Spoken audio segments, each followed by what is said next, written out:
Hello, I'm Gil Ash of OSP Shooting School. Today we're going to talk about what to do when you don't know what to do. If you shoot sporting clays enough, sooner or later you're going to find a target. Regardless of what you try to do, you're just not going to be able to break it. Pay attention.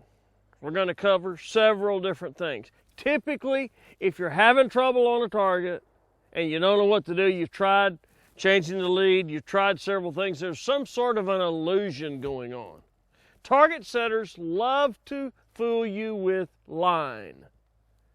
Okay? They'll use the background to make you think a target's flat but is actually going downhill or slightly uphill. There are two ways to determine the exact line of a target. Number one, you take your hand and put it in the break point and watch the target fly through your hand. It'll give you a good feel for whether the target's going up or down.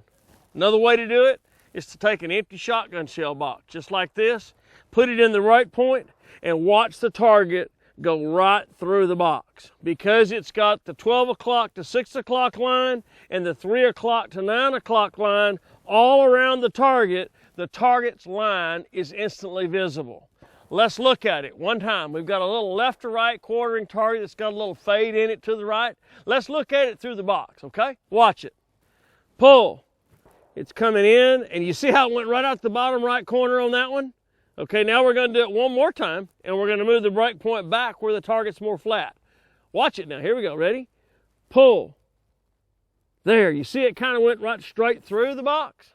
It was easy and obvious to figure out what the line of the target is. Great way to do it. There's always plenty of empty cardboard shot shell boxes in the trash can, so just tear the top and bottom off and look at it through the box, okay? Now let's talk about another component that fools people, and that's lead. There's four components of lead. Speed and distance create actual lead. It's time to target. How long will it take the shot to get there? Time to target. Speed and distance create actual lead. Angle creates perceived lead.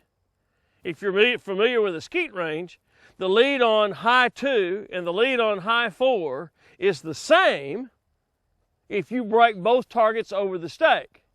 But the angle that you see the lead makes high 2 look half of high 4. So angle controls perception. Okay? The last component that we talk about that nobody ever thinks about is gun speed. If that's the bird and that's the gun and that's the right lead, what happens if the lead's right, but when you pull the trigger, the gun's going faster than the bird? Pull. So let's look at it again. Remember now, gun and bird, okay, correct lead. If the gun's going faster than the bird, guess what? The correct lead's going to put you in front. Correct lead. If the gun's going slower than the bird, the correct lead's going to put you behind. Gun speed equaling bird speed makes whatever lead the brain applies to the target consistent and correct. Now, we've talked about lead, but there are a lot of illusions that target setters create by using different targets in different backgrounds. We're going to talk about four of them. The first one is the 90 millimeter target, the MIDI. Your brain, when it sees that target in the air, if you don't know it's a MIDI, even if you know it's a MIDI, your brain's going to read that target as a normal target 15 yards further away. What's going to happen is you're going to see it. The target's only 25 yards. Your brain says that's a 40-yard crosser. Guess what? You're going to miss it. The second one is the chandelle target, the looping target. Your brain's going to read that as a dropper. Every foot that it goes down, it goes 10 or 12 feet to the right. Shoot it as a crosser. Shoot it like it's just a flat crosser. Even if it's down low in the arc, you've got to be outside of the arc to hit that bird, okay? Chandelles are crossers, not droppers. Another one is when a target's delivered really close to the background, okay? When a target's delivered close to a hedgerow, it gives you the illusion that it's going really, really, really fast. It's not. You're going to miss that target in front. Anytime a target's delivered close to its background, it gives you the illusion that it's traveling 35% faster than it really is, causing a miss in front. The last one we're going to talk about is the quartering away tower shot. It goes straight away that way and straight away that way. As you watch the target come off that tower and go out, your periphery sees the horizon rising in the photograph. It gives you the illusion that the target's going down. Don't shoot the illusion. It ain't going down. If it's coming off a tower over your right shoulder going straight out that way or straight out that way, it's a right to left crosser or a left to right crosser. Quartering, going away shots on towers don't go down.